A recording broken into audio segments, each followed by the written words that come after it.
జై బాబా. జై బాబా అండి. మనకేశ్వర గారు అందరికీ జై బాబా అండి. మనం గత కొన్ని అంటే ప్రతి బుధవారం కూడా అమేయునితో అమియా కుమార్ అని ఒక అద్భుతమైన ప్రేమికుడి గురించి తెలుసుకుంటున్నాం. అది పుస్తకం ఈ రోజుతో ముగుస్తుందండి. అంటే ఎండింగ్ లో ఉన్నాం. ఎంతవరకు చదువుకున్నాము అంటే ఈ అమేయుని అమియా కుమార్ ఎంతటి అద్భుత భాగ్యశాలి అంటే అతడు బాబా పరిచయంలోనే ప్రతిదీ సంశయిస్తూ ఉంటాడు. ప్రతిదీ కూడా తన బుద్ధిని తన తెలివిని వాడేస్తూ ఉంటాడు. తర్వాత బాబాకి సారీ చెప్తూ ఉంటాడు. అలా నెమ్మదిగా బాబాకి దగ్గరవడం, బాబా ప్రేమలో ఓల్లాడడం, ఇంకా బాబాని పరీక్ష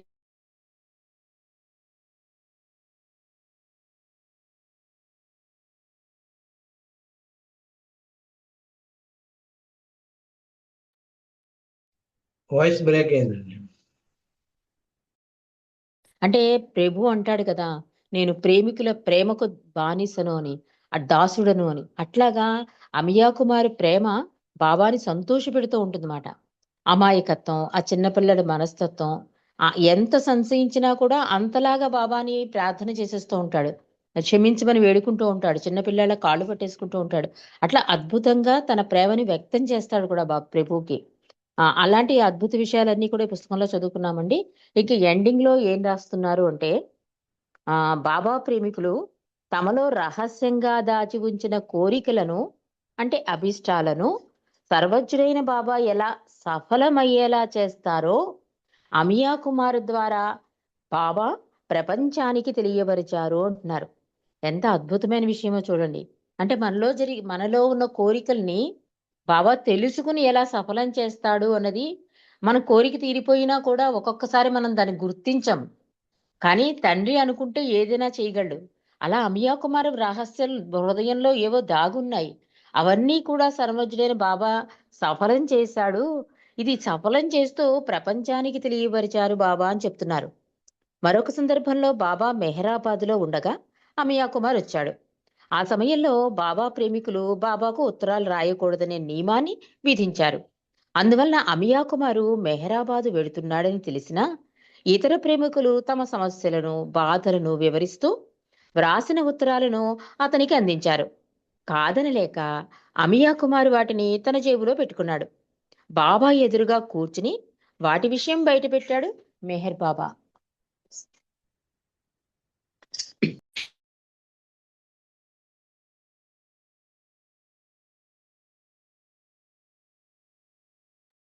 ఒక్క నిమిషం అండి. అంటే ఇతను బాబా దర్శనానికి వెళ్తున్నాడని తెలిసి ఉంటారు కదా, చుట్టుపక్కల వాళ్ళు ఫ్రెండ్స్ వీళ్ళందరూ కూడా వాళ్ళ బాధలు గాథలు అన్ని ఉత్తరాలు రాశారట. అవి అమియా కుమార్ చేతికిచ్చి బాబాకి ఇమ్మన్నారట. కానీ కాదని లేక అవన్నీ జేబులో పెట్టుకుని బాబా ఎదురుగా కూర్చున్న వాటి విషయం బయట పెట్టాట. అప్పుడు నెమ్మదిగా బాబా ఎదుర్కొంటే కూర్చుంటాడు కదా, అతనికి ఆ భాగ్యం ఎప్పుడూ కలుగుతూ ఉంటుంది. ఆ బాబా ఎదుర్కొంటే చెప్పాట ఈ ఉత్తరాలు వచ్చాయని. నిబంధన ఉన్నప్పటికీ నువ్వు ఉత్తరాలను తీసుకొచ్చావు, సరే వాటికి సమాధానాలు రాసి వారికి పంపించు అన్నట. అంటే నేను చెప్పాను కదా, ఏ ఉత్తరాలు చదవను ఏమి చేయనని చెప్పాను, నీకు తెలుసు, అయినా కూడా నువ్వు తీసుకొచ్చావు అంటే వాటికి సమాధానాలు నువ్వే రాసుకో అన్నట్టు బాబా. నిజానికి ఈ పని చెయ్యాలనే కోరిక అమియా కుమార్లో ఎప్పటి నుండో ఉంది. ఆ అవకాశం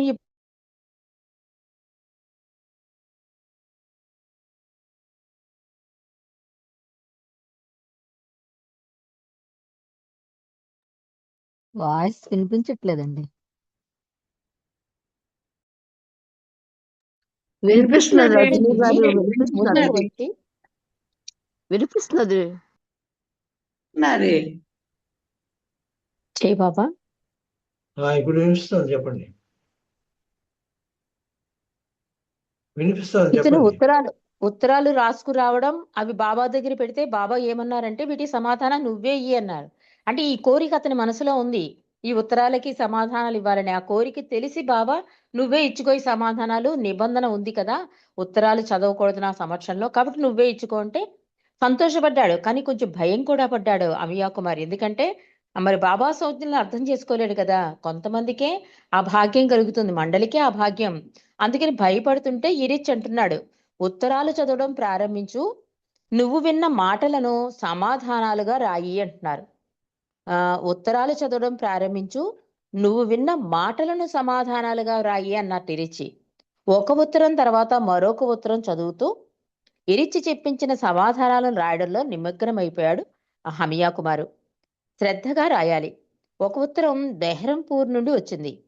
అమియా కుమారు బాబాకి చదివి వినిపిస్తున్నాడు. తీవ్రమైన విచారం, విపరీతమైన బాధను వెల్లడించే ఆ ఉత్తరం చదువుతుండగా అమియా కుమారులో తీవ్ర ఆవేదన చెలరేగింది. తనే ఆ బాధలను, విచారాన్ని అనుభవిస్తున్న భావనతో ఇంకా ముందుకు రోధించసాగాడు అమియా కుమారు. అంటే ఆ ఉత్తరంలో విషయం అంత బాధగా ఉంది. అమియా కుమార్ అది చదువుతుంటేనే దుఃఖం వచ్చేసింది. మెహ్రాబాద్ హాలులో మౌనం రాజ్యమేలింది. బాబా అమియా కుమార్ వైపు లోతుగా చూస్తూ, ఎందుకు ఏడుస్తున్నావు అడిగారు. నాకు తెలియదు బాబా అంటూ మరింతగా రోధించాడు అమియా కుమారు. కొంతసేపటికి తాను ఉత్తరాలు కూడా చదవలేని అసమర్థుడని భావించాడు. ఎలాగో ఆ ఉత్తరం చదవడం ముగించాడు. ఒంట్లో శక్తి అంతా పూర్తిగా హరించిపోయినట్లు అనిపించింది అమియా కుమారికి. దైవీ మానవుని ఎదుట ఒక ఉత్తరాన్ని బిగ్గరగా చదవడం అంటే ఏమిటో అతనికి అప్పుడు అర్థమైంది. సాధారణ పరిస్థితిలో కంటే ఆయన ఎదుట ప్రతి మాట అర్థవంతమైన లోతైన అర్థాన్ని అందిస్తుంది. అంతేకాదు, బాబా ఎదుట ఏ పనైనా చేయగల నేర్పు, చాకచక్యం, ఓర్పు, సహనం మండలి వారికి బాబా ప్రసాదించారు. అంటే అతనికి ఎప్పుడూ ఉండేది, నేను ఇంతలా ప్రేమిస్తున్నాను కదా, నన్ను కూడా మండలి సభ్యులు చేర్చుకోవచ్చు కదా బాబా అని ఉండేది అతనికి. అమియా కుమార్కి మనం చదువుకున్నాం కూడా. అంటే తర్వాత అనుకునేవాడు, నాకు అంత అర్హత లేదేమో, మండలికి ఉన్నంత సహనం, ఓర్పు ఇవన్నీ నాలో ఎక్కడున్నాయి, అందుకే నేను మండలి సభ్యుని కాలేకపోయానేమో అని కూడా అనుకున్నాడు. అదే విషయం ఇప్పుడు తెలుసుకుంటున్నాడు తన అనుభవంతో. ఆ ఉత్తరం చదివేసరికే తను అంతలా రోధించసాగాడు. అంటే మొత్తం శక్తినంతా లాగేసింది ఆ ఉత్తరం. ఇంకా నేను ఏ ఉత్తరం చదవలేను అనుకుంటున్నాడు. మామూలుగా అయితే ఉత్తరాలు చదవడం ఈజీ అనండి, కానీ దైవీ మానవుడి ముందు చదవడం చాలా కష్టమని అనుభవం మీద తెలుసుకున్నాడు అమియాక వారు. అంతేకాకుండా మండలి యొక్క వాళ్ళ విధానం, వాళ్ళ ఓర్పు ఇవన్నీ కూడా అతనికి అవగతం అవసాగాయి. అంటే అది బాబా ప్రసాదించిన ప్రసాదం కింద కూడా అతను అనుకున్నాడు. మండలిలో అంత ఓర్పు, సహనం ఇవన్నీ ఉన్నాయంటే బాబా ప్రసాదించారు వాళ్ళకని కూడా అమియా కుమారు అర్థం చేసుకున్నాడు. బాబా అమియా కుమారు వైపు చూసిన చూపును అనువదిస్తూ ఎరిచి అతనితో అన్నాడు, అమియా, చింతించవలదని, ప్రేమతో నన్ను స్మరించమని, ఆమెకున్న అన్ని సమస్యలు ఏదో ఒకరోజు పరిష్కరించబడతాయని రాయి అన్నాడు ఎరిచి. అంతేకాక అన్ని సమస్యలకు నా దగ్గరున్నది ఒకే తాళం. ఆ తాళం చెవిని మీ అందరి కొరకు తప్పక తిప్పుతాను. సమస్యలన్నీ వాటికవే అదృశ్యమవుతాయి అన్నారు బాబా సౌజన్యతో. అలా అమియా కుమారు కోరుకున్నవన్నీ బాబా సఫలం చేశారు. కొన్ని రోజులు గడిచాయి. అమియా కుమార్ తిరిగి మెహరాబాద్ వచ్చాడు. బాబాతో సమావేశం ముగిసింది. బాబా అతనిని పిలిచి తన చెక్కిలపై ముద్దు పెట్టమన్నారు. అమియా కుమారు ఆనందంగా బాబా తన వైపు తిరిగినప్పుడు ఒక చెక్కిలి తర్వాత మరొక చెక్కిలిపై ముద్దులు పెట్టసాగాడు అమియా కుమారు. నాలుగోసారి చుంబించాలనుకున్నంతలో బాబా ముఖం తిప్పి అతని చేతిని సున్నితంగా పట్టుకుని నాడి పరిశీలించారు.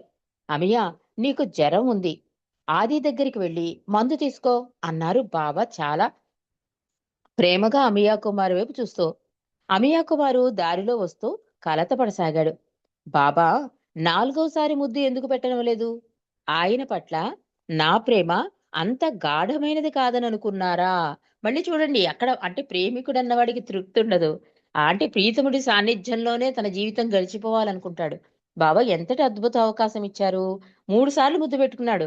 నాలుగోసారి పెట్టేసరికి బాబా మొహం పక్కకు తిప్పుకుని అతను చేయి పట్టుకుని నాడిని చూశారు. అది యాదృచ్ఛికంగానో బాబా కావాలని చేశారో కానీ అది అతనికి చాలా బాధ కలిగేసింట.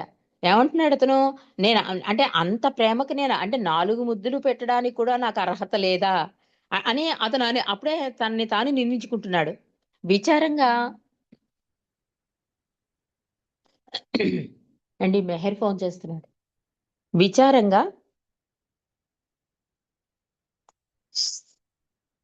ఆది దగ్గరికి వెళ్ళి బాబా ఇమ్మన్నట్టు చెప్పి మందు తీసుకున్నాడు.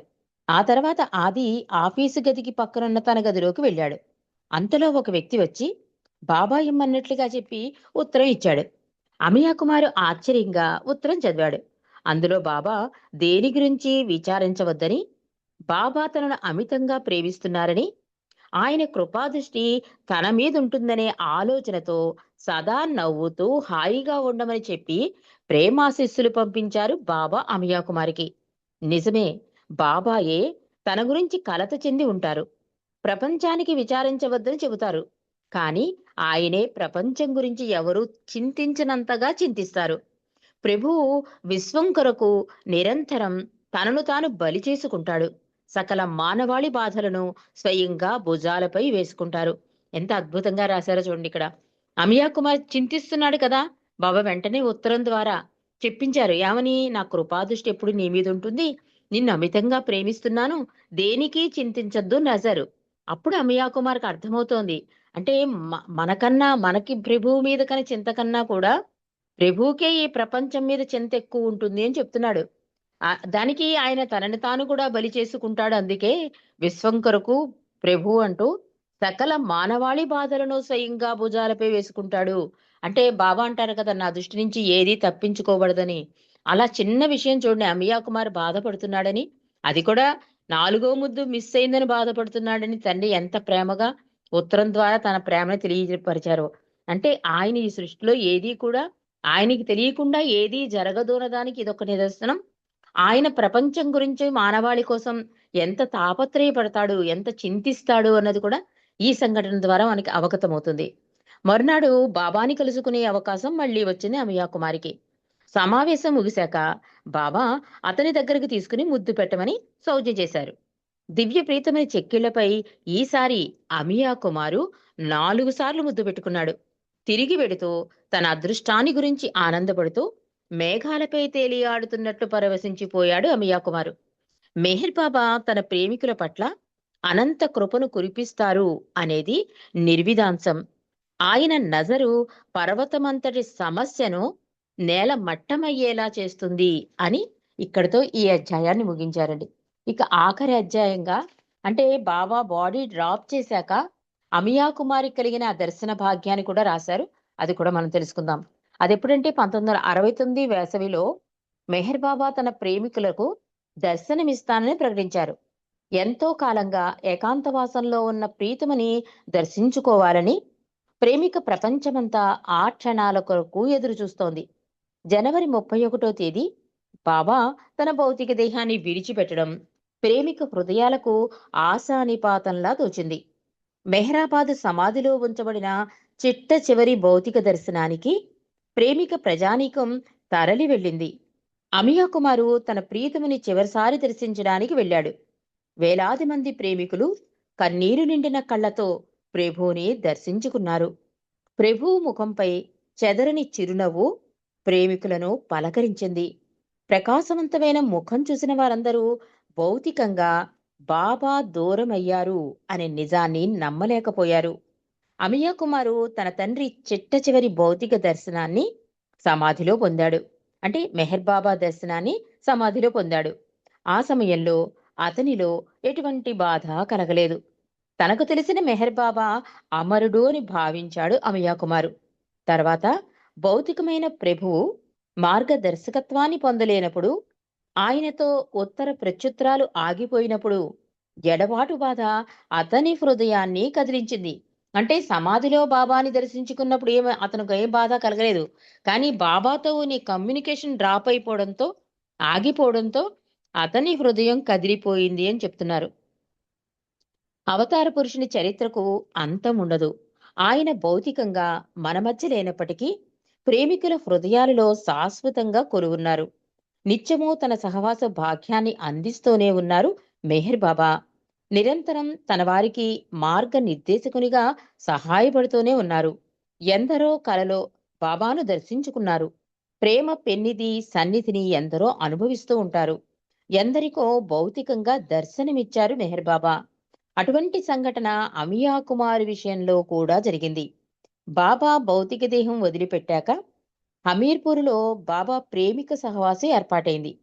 అమియా కుమారికి ఎక్కడికి వెళ్లడం ఇష్టం ఉండేది కాదు. కానీ అనేక మంది బాబా ప్రేమికులు పలుమార్లు అడిగినప్పుడు కాదనలేకపోయాడు అమియా కుమారు. అక్కడ అతనికి తెలిసిన బాబా ప్రేమికులు అతనిని ఆలింగనంతో ఆహ్వానించారు. ఆనాటి సమావేశంలో అమియా కుమారు బాబా గురించి చెప్పి కూర్చున్నాడు. సిడి దేశ్ముఖ్ ప్రసంగం కొనసాగింది. అకస్మాత్తుగా అమియా కుమారికి వేదికకు ముందున్న వరుస కాక తర్వాత వరుసలో మెహర్ బాబా కూర్చున్నట్లు కనిపించింది అమియా కుమారికి. తన చెక్కిలి కింద ఒక చెవి నుంచి దేశ్ముఖ్ తన గురించి చెప్పే విషయాలను శ్రద్ధగా వింటున్నారు అందరూ. తెల్లని సాద్రా పైన గులాబీ రంగు కోటుతో స్పష్టంగా, చాలా స్పష్టంగా అమియా కుమారికి బాబా దర్శనమిచ్చారు. అమియా కుమారు తల తిరిగిపోయింది. తను పొరపాటు పడుతున్నాడా అనుకుని తిరిగి మళ్ళీ చూశాడు. అవును, మెహర్ బాబా దర్శన కార్యక్రమాలలో కనిపించినట్లుగానే ఉన్నారు. అది భ్రాంతి కాదు, చాలా స్పష్టంగా కనిపించారు బాబా. కానీ ఇతరులెవరూ ఆయనను గమనించడం లేదని పక్కనున్న ప్రేమికునితో చెప్పాడు. అదే అతను చేసిన పెద్ద పొరపాటు. అతనికి చూపిద్దామనుకుంటే తనకే బాబా కనిపించలేదు. బాబా ప్రేమికుల నుండి బాబా పట్టగల ప్రేమ ప్రవాహం సముద్రంలా ముంచెత్తింది. తిరుగు ప్రయాణంలో అమియా కుమారికి రైల్లో పడుకున్న సమయంలో బాబా చిరునవ్వుతో, కన్నులో మెరుపుతో సంతోషంగా ఉన్నట్లు దర్శనమిచ్చారు. అక్కడ ప్రోగ్రాంలోనే కాక ట్రైన్లో కూడా కళ్ళు మూసుకుంటే బాబా యొక్క సుందర రూపం ప్రత్యక్షమైందిట. మెహర్ బాబా ప్రేమికులకు ప్రభువు దయగల తండ్రిగా భావిస్తారు. అమియా కుమారు తాను దయాసాగరుడైన తండ్రికి అవిధేయుడైన బిడ్డగా భావించేవాడు. జనవరి 31 బాబా అమరతిథి. మెహరాబాద్ వెళ్ళడానికి ఏర్పాటు చేసుకున్నాడు. అంటే ఇవన్నీ అయిపోయాక మళ్ళీ అమరతిథి వస్తుంది కదా, ఆ అమరతి అటెండ్ అవుదాం అనుకుంటున్నాడు. ఎప్పటి నుండో బాధ పెడుతున్న పన్ను నొప్పి తిరిగి ప్రారంభమైంది అమియా కుమారికి.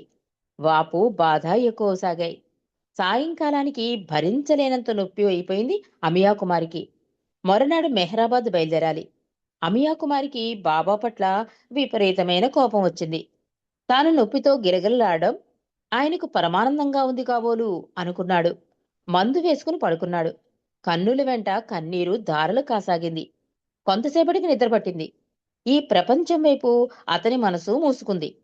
అంతలో అద్భుతమైన కల. ఆ కలలో బాబా ఇరిచ్చితో వెరండాలో నడిచి వస్తున్నారు. అమియా కుమార్ వద్దకు వచ్చి ఆగారు బాబా. అతని వైపు చూశారు. చూపులు కలుసుకున్నాయి. నవ్వుతో దగ్గరకు వచ్చి అమియా కుమారు భుజాలు పట్టుకుని బాబా అతని పెదవులపై పెదవులించి లోపల నుండి ఏదో పీల్చారు. మరుక్షణంలో ఎరుచుతో విడిపోయారు. వేలాది గులాబీల సువాసన అతనికి సోకింది. అమియాకు మెలకు వచ్చింది. చుట్టూ చూశాడు. ఆ సువాసన అంతా వ్యాపించి ఉంది. ఆ పరిమళం అతని శరీరం నుండే వస్తోందని గ్రహించాడు అమియా కుమారు. అంటే చంటి బిడ్డలాగా ఎప్పుడూ అలుగుతూ ఉంటాడు. బాబా నుండి ఆ ప్రేమ ఇంకా కావాలి, ఇంకా కావాలని కోరుకుంటాడు. తీరా అమరతిథి వెళ్ళేసరికి ఈ పన్ను నొప్పేసరికి మళ్ళీ బాబా మీద కోపం వచ్చేసింది. ఆ కోపంలో మందు వేసుకుని పడుకున్నాడు. పడుకుంటే కలలో బాబా ప్రత్యక్షం అవడం, ఇతన్ని ఇలాగా స్పర్శించడం జరిగింది. అదేంటంటే మెలుకు వచ్చినా కూడా ఆ సువాసనంతా ఆ గదిలో వ్యాపించి ఉంది అని చెప్తున్నాడు. అతని దుస్తులు, దిండు, దుప్పటి నుండే గాక గది అంతా కూడా బాబా సువాసనలు. అదే సువాసన తనివి తీరని అద్భుతమైన సుగంధాన్ని ఆస్వాదించాడు అమియా కుమారు. బాబా దగ్గరికి వెళ్ళినప్పుడు కూడా అదే సువాసన అతన్ని పలకరించేది. అంటే భౌతికంగా బాబా ఉన్నప్పుడు ఎలా ఆలింగనం తీసుకున్నప్పుడు ఎలాంటి సువాసన వచ్చేదో అలాంటి సువాసన అతని గది నిండా నిండిపోయింట. సర్దార్ ప్రీతం సింగ్ కూడా ఈ అనుభవాన్ని పొందినప్పుడు రోదిస్తూ చెప్పేవాడు. అందువలన బాబా నిజంగానే తన దగ్గరకు వచ్చారనే ఉపచేతనావస్థలో తనను కలిసి, అంటే నిద్రావస్థలో తనను ముద్దు పెట్టుకుని తన హృదయాన్ని సేద తీర్చారని నమ్మాడు అమియా కుమారు. తర్వాత తిరిగి నిద్రపోయాడు. తెల్లవారేసరికి తనను బాధించిన పన్ను నొప్పి కనిపించలేదు అమియా కుమారికి. అసలు ముందు రోజు అంత తీవ్రమైన నొప్పి భరించిన ఆనవాలు కూడా లేవు. బాబా పట్ల అతని హృదయం కృతజ్ఞతతో నిండిపోయింది. తరచూ బాబాని నిందించడం, తప్పు పట్టడం చేసిన బాబా మాత్రం ప్రతిసారి ఆ దైవీ మానవుడు ప్రేమతో ఆదరించి క్షమించేవారు. రోజు రోజుకి ఆ అవతార పురుషుని ప్రేమించి విశ్వసించేవారు అధికమవుతున్నారు. వారి అనుభవాలను తెలుసుకున్నప్పుడు మెహర్ బాబా చరిత్ర ఎప్పటికీ అంతమవుదు అనిపిస్తుంది. బాబా శాశ్వతుడు. అన్ని భూమికలలోనూ శాశ్వతంగా ఉంటూ ఆయన భౌతిక సన్నిధిని మరుగుపరుస్తూ ఉంటారు అన్నాడు అమియా కుమారు. ఈ పుస్తకం ముగింపులోనండి ఒక అద్భుతమైన యువకుడి యొక్క అనుభవాన్ని రాశారు. అది చదువుకుందాం. అదేం రాశారంటే ఎండింగ్ లో ఒకసారి అమెరికా నుండి వచ్చిన ఒక యువకుని బాబా అమరతిథిలో అమియా కుమార్ కలిశాట. అతడెన్నడూ భౌతికంగా బాబాని దర్శించుకోలేదు. ఈ అమరతిథికి వెళ్ళినప్పుడు ఒక అమెరికా యువకుణ్ణి అమియా కుమార్ కలిశాడు. అతనేంటి ఎప్పుడూ కూడా బాబాని భౌతికంగా చూడలేదు. అమియా కుమారు బాబాని దర్శించుకున్నప్పుడు అతను ఎలా రాగలిగాడో ఆశ్చర్యపోతూ అడిగాడు. అంటే భౌతికంగా బాబాని చూడలేదు కదా, మరి అమెరికా నుండి అమరతిథికి నువ్వు వచ్చావు, ఎలా రాగలిగావు అని అడిగట ఆ యువకుణ్ణి. అతడన్నట, అంటే ఒక్కొక్క ప్రేమికుడిది చెబితే కనుక ఒక గ్రంథమే అయిపోతుంది అంటాడండి రుస్తుంబి ఫల్హాటి. అలాగా ఈ అమియా కుమార్ అడిగిన వెంటనే అతను ఏం చెప్పాడంటే, మెహర్ బాబాని మీరు దర్శించుకున్నప్పుడు ఆయన సుగంధ పరిమళాలు నిండిన ఒక సీసాని చూశారు. అంటే ఆ భౌతిక శరీరంలో మొత్తం అంతా ప్రేమ ముద్దే అంటారు చూసారా బాబా, అలాంటి పరిమళాలతో నిండిన సీసా ఎలా ఉంటుందో అలా భౌతికంగా మీరు బాబాని చూశారు. కానీ 1969 సంవత్సరంలో ఆ సీసా బద్దలై సుగంధం ఎల్లప్పుడూ విరజిమ్మబడింది. బాబా కూడా అంటారు కదా, ఈ శరీరాన్ని వదిలేసిన ప్రేమికుల హృదయాలలో కొలువై ఉండడానికి వెళ్తున్నాను అని చెప్తాడు తండ్రి. అది అది ఎంత యాప్ట్గా ఇతను చెప్తున్నాడో చూడండి. ఆ శరీరం వదిలేసినా కూడా ఆయన యొక్క ప్రెజెన్స్ మాత్రం అంతటా విరజిల్లింది, సర్వాంతర్యామి అయిపోయాడు. అందుకే బాబా భౌతిక నిర్యాణము అంటాం, బాబా భౌతిక శరీరం వదిలారు అంటాం. ఎందుకంటే సర్వాంతర్యామి అయిపోయాడు ఆయన. అప్పటి వరకు ఆ చిన్న శరీరంలో ఉన్న భగవంతుడు విశ్వవ్యాప్తమైపోయాడు తండ్రి, అంటే సర్వాంతర్యామి అయిపోయాడు. అందుకని అది చెప్తున్నాడు అతను. ఆ సీసా బద్దలై సుగంధం ఎల్లడలా విరజిమ్మబడింది, ఇప్పుడా పరిమళం అంతటా వ్యాపించి ఉంది, ఆ సుగంధం కొరకే నేను ఇక్కడికి వచ్చాను అన్నట. ప్రపంచమంతా వ్యాపించిపోయింది బాబా ప్రేమ. అది అది కొంచెమైనా రుచి చూద్దాం, ఆ సుగంధం కొరకే నేను వచ్చాను అని చెప్పి చాలా అద్భుతంగా ఆ ప్రేమికుడు చెప్పేసరికి అమియా కుమార్ కూడా చాలా ఆనందపడ్డాటండి. మనకి ఇంతటి అద్భుత అవకాశం, ఇందులో చాలా విషయాలు. అంటే భగవంతుని ఎలా ప్రేమించాలి, ఎలా మన బుద్ధిని వాడకూడదు, ఎంత విధేయత చూపించాలి, నామస్మరణకి ఎంత శక్తి ఉంది, ఆయన ఒక ఆర్డర్ వేశాక దాన్ని ఎలా తల ఒగ్గి ఉండాలి ప్రేమికుడు, అసలు ప్రేమికుడు అన్నవాడు ఎలా ఉండాలి, చంటి పిల్లాడి మనస్తత్వం అన్నారు బాబా. అమియా కుమార్ది అదేనండి, చంటి పిల్లాడి మనస్తత్వం కనుకే బాబా దగ్గరికి తీసుకుని ఒక్కొక్కసారి దెబ్బ వేసినా కూడా మళ్ళీ అతని దగ్గరికి తీసుకుని లాలించి ఒక తండ్రిలా బిడ్డను సాకినట్టుగా సాకారు. అందుకే ఇక్కడ టైటిల్ కూడా అమేయుని అమియా కుమారు అని పెట్టారు. కాబట్టి ఇంత అద్భుతమైన ప్రేమికుడి గురించి చదువుకునే భాగ్యం ప్రభు ఇచ్చినందుకు, వినే భాగ్యం, చదివే భాగ్యం మనందరికీ కలిగించినందుకు ప్రీతం అవతార్ మెహర్ బాబాకి జై మెహర్ బాబా అండి. జై బాబా అండి. పన్నగేశ్వరరావు గారు. జై బాబా అండి. మీకు టైం ఉంది, 2 నిమిషాలు అని చెప్తారా?